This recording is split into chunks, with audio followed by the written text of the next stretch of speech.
السلام علیکم ورحمۃ اللہ وبرکاتہ۔ ایک محترم بھائی پوچھ رہے ہیں کہ شراکت داری میں دو پارٹنرز ہیں تو وہ دونوں زکوٰۃ سے راہ فرار اختیار کرنے کے لیے حیلہ بہانہ کرتے ہوئے الگ ہو جاتا ہے، تو کیا یہ جائز ہے شرعاً؟ قرآن و سنت کی روشنی میں کوئی بھی شخص زکوٰۃ سے راہ فرار اختیار کرنے کے لیے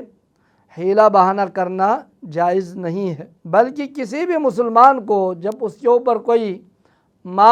جب اس کا مال نصاب کو پہنچ جائے اور اس پر زکوٰۃ فرض ہو جائے تو اس کو اللہ کا شکر ادا کرنا چاہیے اور خوشی خوشی کے ساتھ اللہ کی اس بڑی نعمت کا جو ہے شکر ادا کرتے ہوئے، جو کہ اسلام کا تیسرا رکن ہے، وہ ادا کرنے کا اللہ نے اس کو توفیق دی، تو اس پر جو ہے اللہ کا شکر ادا کرتے ہوئے خوشی خوشی کے ساتھ اس کو زکوٰۃ ادا کرنی چاہیے، اس میں راہ فرار اختیار نہیں کرنا چاہیے، حیلہ بہانہ کرنا جائز نہیں ہے۔ تو مثلاً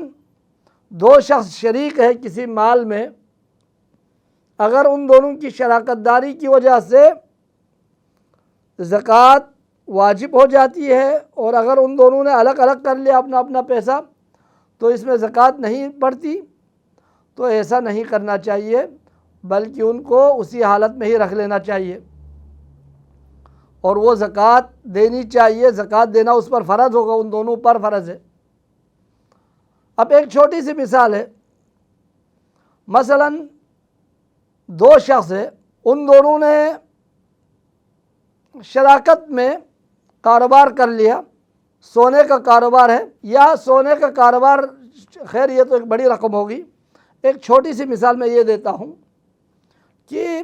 مختصر سے جو ہے ان دونوں کے شراکت داری میں ایک دکان انہوں نے قائم کر لیا۔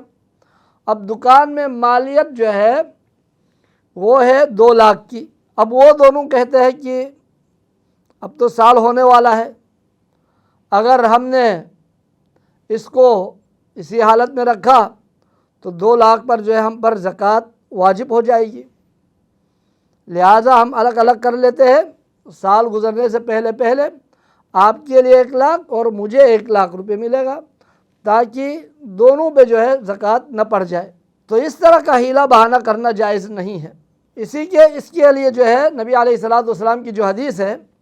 وہ ہے، نبی علیہ الصلوۃ والسلام نے فرمایا لا یجمع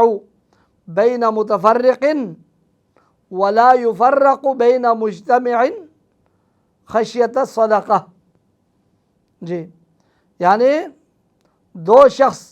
وہ جمع نہیں کیا جا سکتا کسی مال کو، یا پہلے دونوں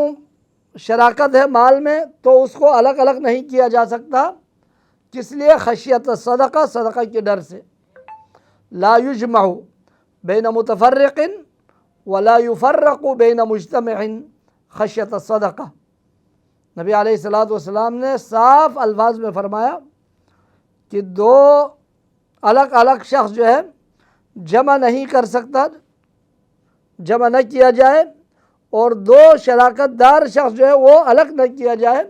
صدقے کے، زکوٰۃ کے خوف سے۔ مثلاً ایک اور مثال سن لیجئے، ایک شخص کے پاس، یعنی اس نے اپنے دوسرے ساتھی کے ساتھ مل کر ان دونوں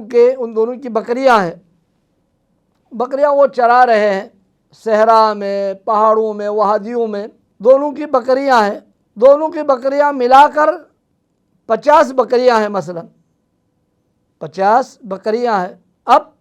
40 بکری پہ جب سال ہو جائے تو اس پہ 1 بکری بطور زکوٰۃ نکالنا فرض ہے۔ تو اب کیا کرتے ہیں، وہ دونوں اتفاق کر لیتے ہیں، یار سال گزرنے سے پہلے ہم دونوں الگ کر لیتے ہیں۔ اب جب الگ کر لیتے ہیں، تقسیم کر لیتے ہیں، تو 25 بکریاں جو ہے ہر ایک کے لیے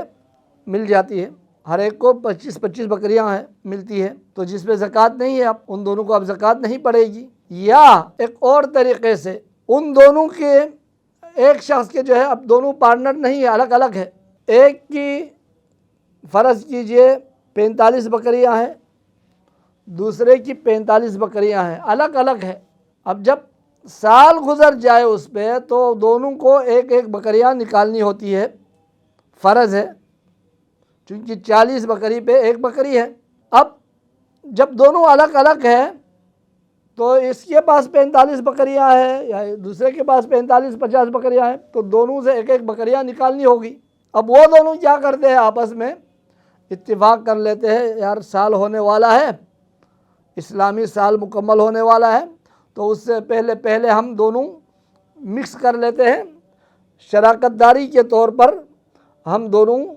بکریاں جو ہے مکس کر کے بکریاں چراتے ہیں۔ اب دونوں کو 45 بکریاں مکس کر لے تو وہ ہو جاتا ہے 90 بکریاں۔ اب 90 بکریوں پہ بھی ایک ہی بکری زکوٰۃ پڑتی ہے، چونکہ 40 بکریاں سے لے کر 120 بکریاں تک ایک بکری ہے، تو وہ دونوں آپس میں اتفاق کر کے 45 بکریوں کو ضم کر کے وہ کیا کر لیتے ہیں، اب 90 بکریاں بن جاتی ہیں، تو دونوں کے درمیان میں ایک بکری بطور زکوٰۃ نکالنی پڑتی ہے۔ تو انہوں نے ایک حیلہ بہانہ کر کے ایسا کیا، تو یہ بھی جائز نہیں ہے۔ اور اسی طرح جو میں نے پہلے مثال دی، دونوں پارٹنر ہیں، اب پارٹنر ہے، دونوں کے پاس مشترکہ 50 بکریاں ہیں، اب سال گزر جائے تو ایک بکری بطور زکوٰۃ جو ہے نکالنی ہوگی، تو دونوں نے کیا کر دیا، الگ الگ کر دیا، سال گزرنے سے پہلے سال مکمل ہونے سے پہلے زکوٰۃ سے راہ فرار اختیار کرتے ہوئے۔ تو نبی علیہ الصلوۃ والسلام نے فرمایا ایسا نہ کیا جائے، ایسا کرنا جائز نہیں ہے۔ اسی مسئلے کے مطابق ہمارے آج کل جو میں نے سنا ہے بعض گھروں میں اس طرح کرتے ہیں کہ گھر میں اگر زیورات ہے، سونا وغیرہ ہے، تو کیا کرتے ہیں، ایک بھائی دوسرے بھائی کو دے دیتے ہیں یا باپ بیٹی کو دے دیتے ہیں، پھر اس کے پاس کچھ عرصہ یا کچھ دن یا کچھ مہینہ رہنے کے بعد وہ بیٹی اس کو پھر باپ کو دے دیتی ہے یا بھائی دوسرے بھائی کو دے دیتے ہیں، تو اس طریقے سے تاکہ اس پہ جو ہے ملکیت کے طور پر سال پورا نہ ہو جائے، اس طرح کا حیلہ بہانہ کرنا جائز نہیں ہے، حرام ہے۔ بلکہ کسی بھی مسلمان پر جب اللہ نے اس کو مال کی نعمت سے نوازا ہو اور وہ صاحب زکوٰۃ بن جائے تو وہ اللہ کا شکر ادا کرتے ہوئے خوشی کے ساتھ زکوٰۃ ادا کرنی چاہیے۔ واللہ اعلم، وصلی اللہ وسلم علی نبینا محمد وعلی آلہ وصحبہ اجمعین۔